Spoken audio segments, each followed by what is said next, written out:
So the month of February is known as Love Month across the world. And I thought about a theme for the month. What we decided to do is go with a concept called love songs. Love songs are songs that talk about everything love, but more with the construction of songs.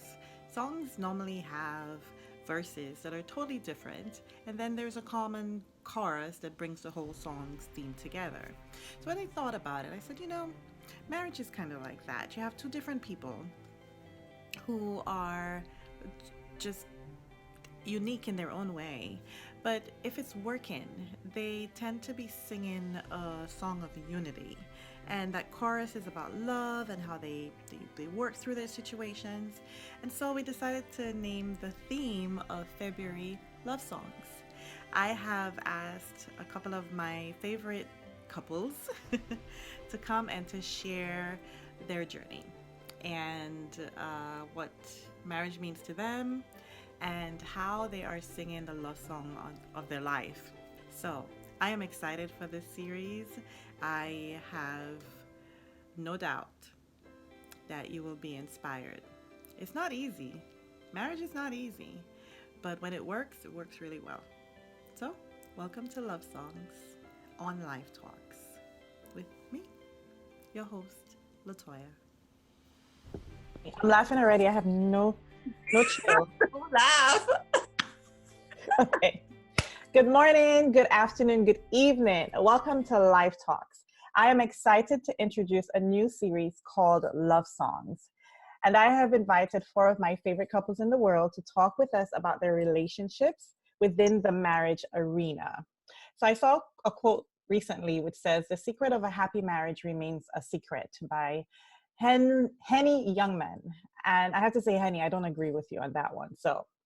But I do believe in this. Another quote I saw: "After marriage, a husband and wife become two sides of a coin. They just can't face each other, but they still stay together." And that is by Herman Joshi. So Herman, I'm with you on that one. So we chose the theme love songs for this reason. February is the month of love around the world. And as an artist, I thought about the process of writing songs. The verses are totally different from each other, but somehow they work together so that when the chorus is sung, the theme of the song remains. So I looked at their unions as such: two uniquely different individuals who somehow make their relationships work so that they sing a common chorus of love and success. Love songs. So in a world where marriages are falling apart, I wanted to gain some insight from them as they talked about the reality of their relationship and how they make it work. So to kick this love month off, I am excited to introduce two of my most favorite people on the planet. And we're going to try to make it through this program without cackling as we normally do. William and Tanya Johnson. Hi. Hi. Say hi, Brielle. Hi.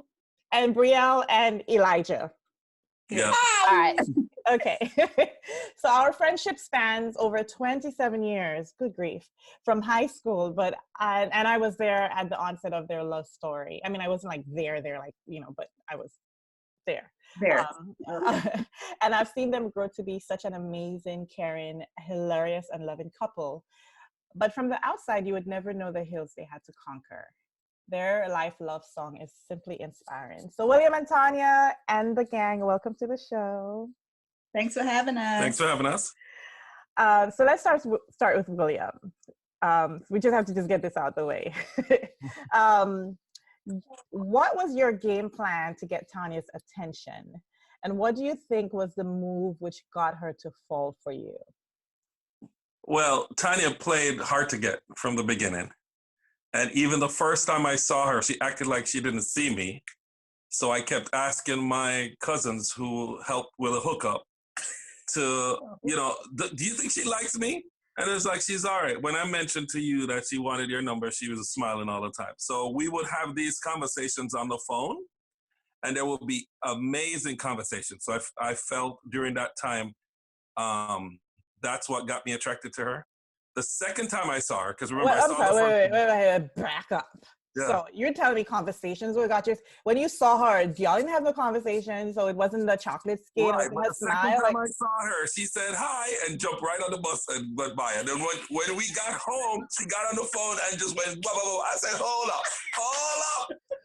Why when you saw me for the second time? Because technically that was her first time seeing me, because the first time I saw her, she never really saw me. She saw me but didn't tune in because she didn't know I was interested in her because I was looking at her the whole time. so But you thought she was pretty? Like, is it that you thought she was pretty? Like I was what attracted was to it? her. Yes. I was attracted to her the first time I saw her, and I told my cousins I like her and I want to talk to that girl. And when we got on the phone, we just kicked it off. I mean, it went well. The second time I saw her, Gabriel, Gabriel from high school, introduced us at a bus stop. She saw her bus, jumped on just said hi, and jumped right on the bus. So That's by my the best time friend. we got home, she was on the phone, blew up my phone. I was like, hold up. What happened on the bus? You could have had a conversation. And then I realized at that point she was shy. She's shy, yeah. She's the introvert and I'm the extrovert. So I figured, okay, I'm going to deal with that. But you asked about the moment I knew. We were dating for about 4 years. And as you know, my mom suffers from an illness that really tears our family apart. And we've been going through this for years. Yeah. And Tanya visited our home and saw the disarray. And instead of asking what happened, she just started cleaning up. She just started doing everything. And up to this day, has not asked me what happened. Wow. What happened here? And to me, this I've always said to myself, this is a girl I need to marry. And this was after we've dated for 4 years, broke up for a year when she went paying college, which all about, and we broke up for that year, but she would still call my house, talk to my mom, and my mom would tell her all the little stories, all the little girls I was hanging out with, and just mess me up, Yeah. So things coming out now. Yeah, she would inadvertently know all that information, but never said nothing. They waited for me because she knew the next time she was going to lay it down right to let me know that, listen, you're the one that broke up. Wait, I'm going to lay it down right? Yeah. Okay, the other thing I recognize that I made a big mistake. I should know by dealing with y'all that I need to have tissue around. Really? Tissue. I need tissue. No tissue needed. Let's be snot nose and everything. No, we're not going to do that, Tanya. We're not going to do that. All right, go to the hard one now and make sure. Okay, wait. No, we're not like. No, I mean, like. Okay, well, no, let me back up. I guess guys are different. And that's why I'm going to, I asked the two of you, because guys are like cut and dry. It's like, okay, boom, boom. I see her. We talked good. We did this. She got on the bus. She did it. Done. And we're like looking for details. So it's all right. Okay. It's all right. All right. So what do you think was the move that made you to get her to fall for you? I used to do impromptu stuff. I used to send notes, go up to her door, write letters, put in her mailbox, and she kept every single one of them. I'm crying already. Oh, you think that's what it was? Way after we got married, when we were living together, I found an album where every rose I gave her, she dried them and pasted them in this album. And all the love letters I wrote her, she kept all of them. She kept a special box with some love letters, and I read them. I was dying because one of them said, "I'm gonna kiss you with a rotated lips." I don't know how I was gonna rotate my lips on her lips, but I was gonna kiss her with a rotated lips. So, you read these things, and that's when I realized, we're talking about someone who has a toy. She was four months old in the hospital because she was a premature baby, and she still has that toy. We had to put it in a plastic bag because we were scared the fabric from that little doggy was going to fall apart. He only has one ear. He only has one eye. He has like 2 legs left, But she has it, and she cherishes that. And I think that's one of the things that has kept our relationship so strong, because no matter what we have gone through, Tanya cherishes our relationship. It's more, what we have together is more important than all the outside forces. And when I got married, the first 2 years, I still thought I was the single guy. I acted like one. And she had to bring me back to reality and go, okay, when you go somewhere, you need to let me know. When you're not coming back at a certain time, you need to let me know. And I didn't know that. I grew up kind of quickly. Yeah. When I came to this country when I was 17. So okay, so wait. Well, hold that for our challenge area. Yes. And I'll pull back to that one. Yes. All right. Okay. Well, I know this girl is just, she is one of the most caring people, and she remembers. She's like an elephant. She Yeah. remembers things. Oh, she Like don't forget. she's my memory bank because I'll remember squat. I'll be Yes. like, Tanya, what happened then? She's like, oh yeah. I was like, for real? So, all right. So that's your version. We'll. It's a good one. Good one. So Tanya, so what was your game plan? Don't tell me the bus, girl. So Don't tell me it was to time the bus. the bus got here early. You're right. I'm gonna wait till the bus. I'm gonna wait till the bus door about to close. I'm gonna time it where I don't fall. Listen. I was kind of going for the chase of it. I wanted him to chase. It's old school. At that time I was heavier and chubby and whatever. So I was like, let him chase this chubby girl, see what he's really going after. This Teletubby. Yes, so he did that. But like he said, as soon as I got home, I was on the phone and we were talking. You meet me in person and you won't get that unless you're really talking to me. Right. I'm the introvert. I'll stay in my corner. I won't let that light shine on me because I don't need that spotlight. But then he got home and, conversation was nice. We were talking, all that good stuff. Of course, that was a chase for me. He was chasing. I was like, yes, he could do this. Let's see how it goes tomorrow. So, of course, the conversation continued tomorrow. We're on the phone again for another hour, 2 hours. He fell asleep, snoring on the phone. I'm like, okay, you just breathing. All right, we can do this. Let's just breathe on the phone together. Come breathe. And it was, not to mention he's cute. It's a cute guy. I'm not gonna lie to you. Please ask me for edited photo so you can send a photo for what she's talking about. Because I might not look that way right now, but I was a handsome little young man. Okay. You know what? The thing for me is this. Like I expected you to say, and this is because I know backstories. When I asked you what was the thing that got her to fall for you, I thought you were gonna say a dance move. I thought it was one of the William signature dance. I don't think he knew how to dance then. He was just, He still don't. Thank you. And he will tell you up and down. He's got the move. He was this lanky kid, but tall, light skinned, got his head all together. It was good. It was good. All right. So what was the move you think was what got you to fall for him? What do you think? The move was the care. He cared a lot. Again. No. What was it that you did? You think that got him to fall for you? I don't know. I was cute, girl. I just had my cuteness going.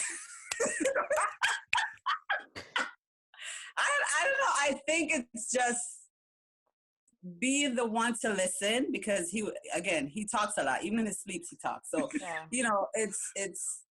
I was just the ear to just sit there and listen and say, "Oh, okay. But this is going to change and we're going to do this." And, he'll just keep, and I'll just listen. Even today, just listen. So it sounds like you got it right as far as him, but did he get it right? He got it right. What he did for you? Yeah, he got it right. Y'all being cute. All right, fine. He really chased me. For information purposes, I was the one who said I love you a million times and she was like, okay. And that's how we do. We just say okay. And then she would tell me I love you in these weird little times. I was like, it's not important right now. It's so mean. Yeah, because I wanted her to feel what I felt. I wanted that love. I love you at the moment when I told you I love you. She wouldn't. And it's okay. And it's it's the chase. It's the chase. Even today, he'll tell me, "Oh, I love you. You look so cute." I'm like, I know. I got this. I won't say it back, but right. It's received. It's received. So okay. So at that point, all right. So I mean, of course, I was around for some of that because we're still here. Yes. But I think I want to ask this question because we have some pictures. I'm going to show some pictures of you guys and so forth. People are so superficial these days. You know what I mean? And when they look as far as couples and what they're looking for, and that's why I asked specifically, was it like physical attraction and so forth? Because Tanya is beautiful. Tanya is beautiful. I will send the bill later. Okay. Tanya's beautiful inside and outside, hands down. For me, she's just stunning. You were tall. You're like how tall? 6'4". You're like a skinny. I always call you Will Smith, right? So you're like skinny and tall, and now you got a beard, trying to be cute and everything. But Yeah. you're very handsome. Thank you. Thank you for the compliment. Send you a check later. And Tanya mentioned earlier, she was not like the typical, you know what I mean, a Victoria's. And when I say typical, like what people, she was chubby and so forth. Yeah. And but this is why I said I probably needed the tissue. What I always, I mean, I'm not part of the marriage, although I know you think I am, but I feel that what got me, William, was it was like you saw this girl's heart and that was it. Right.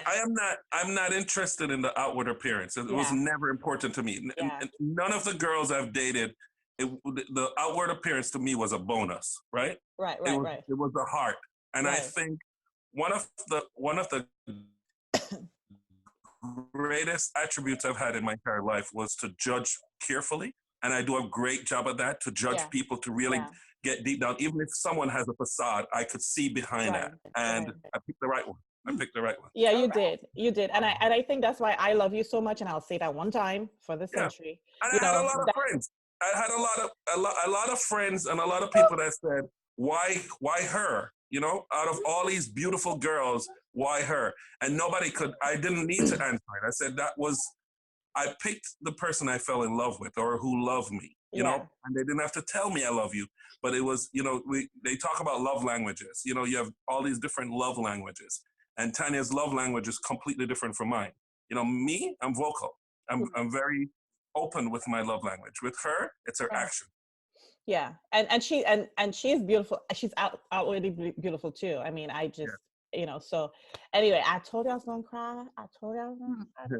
Look, he cried already. Look. Hey, don't express that people can't see my tears. They're hiding with the brown skin. Because I'm so protective of her, because she's like an angel, and I just for me it has always been I felt that, Toya, when you put me in the corner and before we got married and gave me the talk.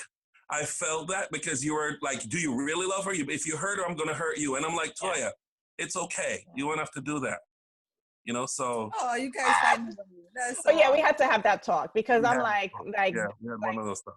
This nobody knows her like I do. And if somebody's going to get her heart, they better treat her right. And inadvertently, I think you were a little jealous because she was talking to me more than she was talking to you at one point. Well, of course, like we talked every day. I mean, I'm not gonna deny that. We grown now. I could be honest. So then at that point, like, how did you know that marriage was the path for you?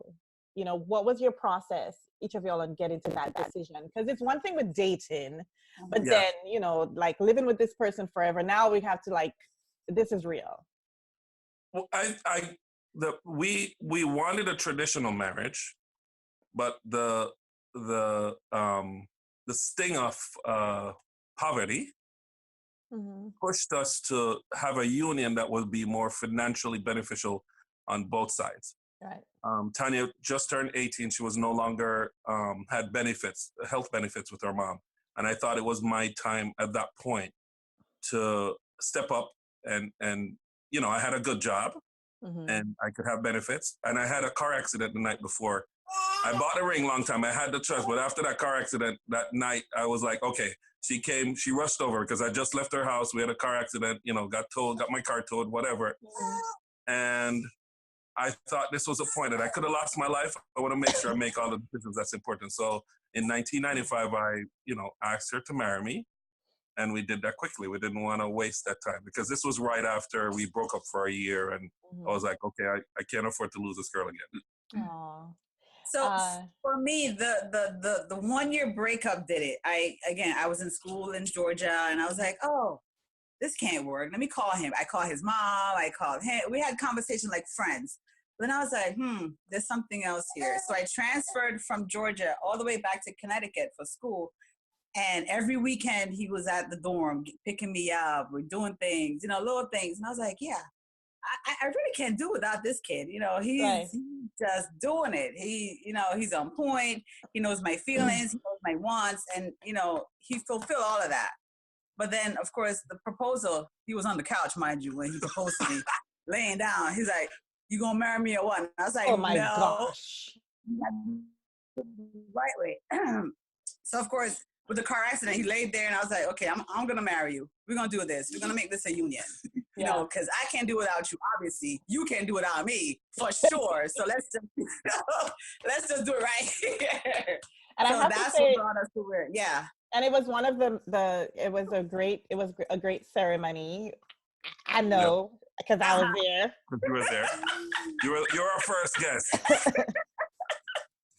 And it was a justice of a peace. Yes. Yes. And I asked him to pray before we get started. I remember that. Yeah, You and and your it husband was there, it and my was mom and her mom. in whose house was it? It was a justice Just of a peace. peace house. Oh, His is that house. where we went? You see my memory? I just know that we were in somebody's house. Yeah, it was his place. And you know, but just seeing that, and like I said, you know, being there from the beginning and seeing that, to me, it felt like a grand affair. You Yes. know, Yeah. even though it was just that, you know, according to somebody's small thing, but to me, it was like, I all right, have pictures of that I will send you to see how sexy I yes, was. great. We were also just like young looking. We were like little twigs. Well, we took a picture together, Toya, and it was a beautiful picture. It was a Yeah. beautiful picture. I don't know if you remember that one. No, Yeah, I they leg don't. up and everything. Yeah, it was Send nice. it. Yeah. Just send it. All right, I'll send them out. Oh gosh. That was the invoice right there. So tell me, William, what is Mhm. the thing about Tanya you admire the most? It's not one thing. It's multiple things. Okay. Um, Because I knew we would be here all day with that. That's right. why. There's a lot of stuff that I do. I make decisions without her, and I've done multiple stuff multiple times. And she's always, no matter what, she'll tell me she's mad, but she accepts it later. That to me is the biggest thing I admire about her, because I knew then that no matter how tough our relationship is, we're gonna make it through, because it didn't. We'll get mad at each other, and it lasts for like 3 seconds. You know, after that, we're talking as if nothing happened. Yeah. I remember my brother visited us once when we were living in Tallahassee, and we got in an argument. He got mad because he felt he was the one who caused the argument. Then 2 minutes later, he saw me and Tanya talking as if nothing happened. He was like, "These are crazy set of people. I can't do this. I can't be around you," because he felt like we were so at each other's throat, and we shared how we felt and the emotions that were involved. And then 2 minutes later, we're acting as if nothing happened. So he couldn't understand that. But that's us, you know, Yeah. not because we have a disagreement and we're going to share our opinions and we're going to might be hurt somebody's feelings doing that, doesn't mean that it stops the marriage. We're still Right. going. And because we have something that's so solid, it doesn't stop these little things, these little conversations don't stop what we have, because that's more important, right? We value the relationship more than the little outside things that come in. Stuff. But we're going to Awesome. tell each other our opinion, whether or not you like to hear it or not. Right. All right, Tanya. Hmm. What's that thing he cried? I just love William. Can you just like It's he very wears emotional. emotions on his sleeve, and I'm very connected to that side, okay? I know. All right, what is it that you admire most about this man? Like he said, it's more than one thing. He's very passionate. He'll take it to the next level. And meanwhile, I'm like, "You sure you want to do that? That's not necessary." He's like, "Yeah, I'm just gonna do it regardless." You know, he'll go 200 versus 100. Yeah. No matter what. William loves hard. You know, William loves hard. he does. You Yeah. ask him for a penny, he'll give you $200. You're like, "Wait, Yeah. what? He said a penny." Like, I just need $1 fry. Like, what you need to buy shares at McDonald's? Yeah. You know, so I've always admired that. Sometimes it gets me frustrated and just upset, like, "Ugh, why?" Yeah. But I've learned over the years to just look at it and just be like, "Okay, he knows what he's doing. Yeah. You know, let him do his thing. You know, I can't stop that." Oh my That's God, all that you is. guys are just like mush. Oh, I want to go back to the marriage really quick, you know, because as a testament of just how much you guys value this union, that you know, the flowers from your wedding are right behind y'all up there, probably. And you know, you had the civil ceremony, and then couple of years later, you Yeah. had The big thing. the church wedding, and Horse just and carriage. Thanks, Toya. well, I was about to say it, but just to show how much you guys just love so hard. Yeah. I know that for me, I guys, I've been married twice already, and those didn't pan out the way we wanted. But Yeah. a dream of mine was always to have a horse and carriage for my wedding. I didn't have it, and Tanya is so thoughtful. Tanya is so. This is how you guys work, right? Tanya is so thoughtful, and then William will just let her do love, because he trusts. He trusts her hard. He trusts her care. And he knows that what she does is for the betterment of everybody, right? Uh-huh. Yeah. And you guys decided you moved to Florida. You decided that, again, thoughtfulness. The bulk of your family is in Bridgeport, Connecticut. So you guys are going to move. You live in Florida, but you're going to come back to Connecticut to get married. Yeah. Because you probably are thinking it's going to be too expensive for everybody to come down. It's Right. just the two of y'all. So you're going to come up here. And Tanya and I had a breach in our friendship also. Like, we broke up, Yeah. over the... Which was good for me. Yeah. It allowed me some breathing space. Thank you, Jesus. Because William? my mother-in-law still talks about how you don't give her daughter a break. She couldn't even get to talk to That her is daughter. not the case. Yes. That Okay. is not the case. So I thank God for that relationship. Lord works in mysterious ways. We love each other. Yep. Oh gosh, poor B. So we had a breach in our friendship, which was very painful, and it was just stupid stuff. But we weren't friends. Well, to me, she was always, we were always sisters, but based on what had gone on, and she called and asked me to be her matron of honor, because she had a maid of honor. And financially, I was not in a position to do that. I was undocumented and all of that. Real. And what Tanya did was like, is there a dress in your closet that Which I know you have plenty, so it's fancy enough? And I was like, yeah, and I just had one of the children, so I was still, I had baby weight and all of that. And she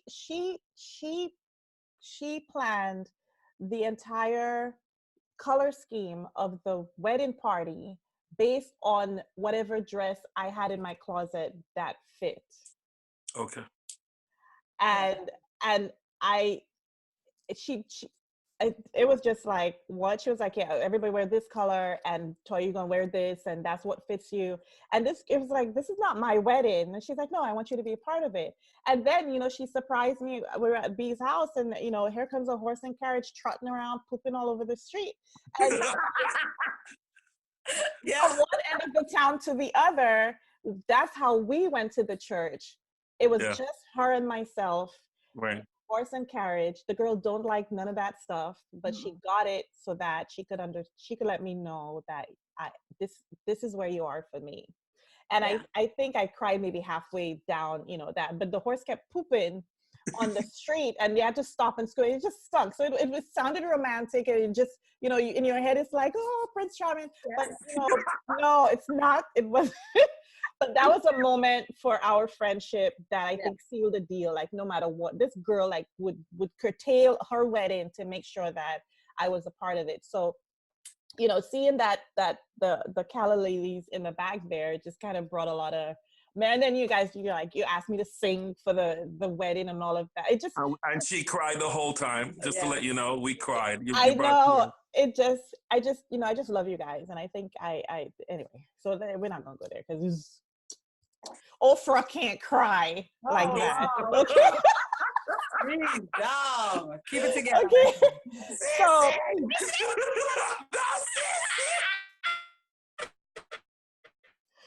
Oh gosh. All right. So keep it together, Fred. Next question here. So share with me the biggest challenge you two have faced so far in this wedding, in this marriage. I think the biggest challenge we face is balancing family, immediate family, with our relationship. And every time we return to Connecticut, we will remember that. Yeah. Like, we get pulled apart so much because both sides of our family we're such a big part of the family because we were the single couple for a long time. Remember, we never had kids. So we would be able to run around, do all this, whatever we used to do in Connecticut, they expected us to do it the same. Right. But the best part of this challenge was fighting back and being away, right? So when we left, they were so happy to see us. We just went to Connecticut. We would split. I go to my mom's house. She go to hers. Her mom complained. My mom complained. Tanya not coming over. William not coming over. He ain't spending time with us, you know, and that just ruined us. If when we were there, and we were so adamant that our family would not make decisions. You know, they wouldn't tell us what we want to buy. They wouldn't tell us how to live our lives. They wouldn't give us marriage advice. Anything my parents did, we did opposite. You know, always Tanya will joke. Listen to the word carefully. Joke about, you know, we're gonna divorce. I will clean you out, you know, or whatever. You know, she would say that, and I was like, it's non-negotiable. If we get divorced, I gotta live with your husband and sleep in the same bed. So I don't know how it's gonna work. You know, that new husband or boyfriend. So figure it out. Keep it locked right here on YouTube for part 2 of Love Songs with William and Natanya Johnson. We'll be back.